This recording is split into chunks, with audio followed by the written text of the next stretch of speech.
Good morning and welcome to my thought for the day.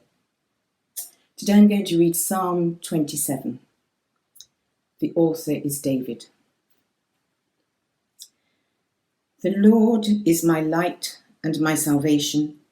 Whom shall I fear? The Lord is the stronghold of my life. Of whom shall I be afraid? When evil men advance against me to devour my flesh, when my enemies and my foes attack me, they will stumble and fall. Though an army besiege me, my heart will not fear. Though war break out against me, even then will I be confident. One thing I ask of the Lord, this is what I seek, that I may dwell in the house of the Lord all the days of my life, to gaze upon the beauty of the Lord and to seek him in his temple. For in the day of trouble he will keep me safe in his dwelling.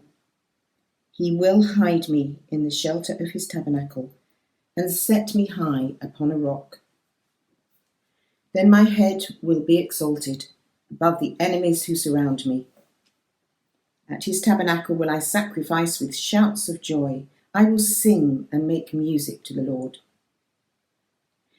Hear my voice when I call, O Lord. Be merciful to me and answer me. My heart says of you, seek his face. Your face, Lord, I will seek. Do not hide your face from me. Do not turn your servant away in anger. You have been my helper. Do not reject me or forsake me, O God, my Saviour. Though my father and mother forsake me, the Lord will receive me. Teach me your way, O Lord. Lead me in a straight path because of my oppressors. Do not hand me over to the desire of my foes, for false witnesses rise up against me, breathing out violence. I am still confident of this. I will see the goodness of the Lord in the land of the living. Wait for the Lord. Be strong and take heart, and wait for the Lord. So, this psalm begins with David's expression of confidence in God as his source of joy and life, his deliverer and protector.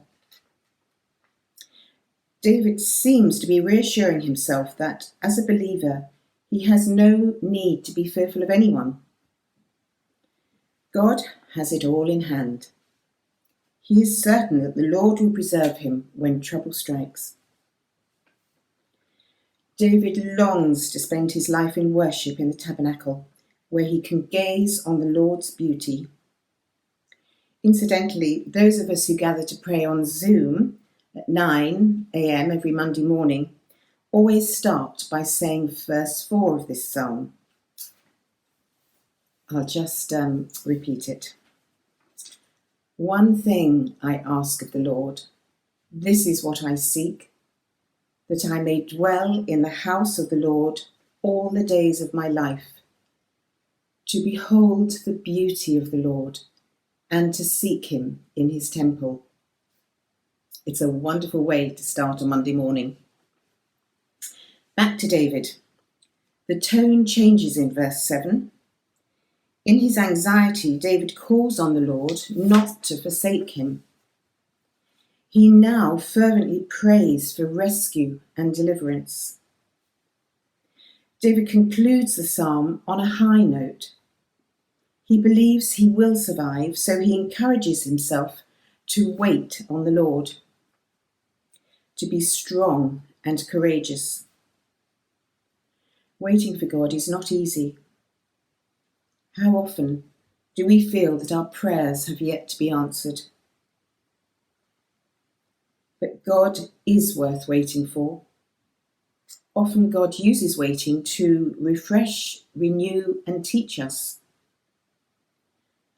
A very pertinent thought, I think, to end with in connection with our current sermon series on hearing God. I hope you enjoy your day.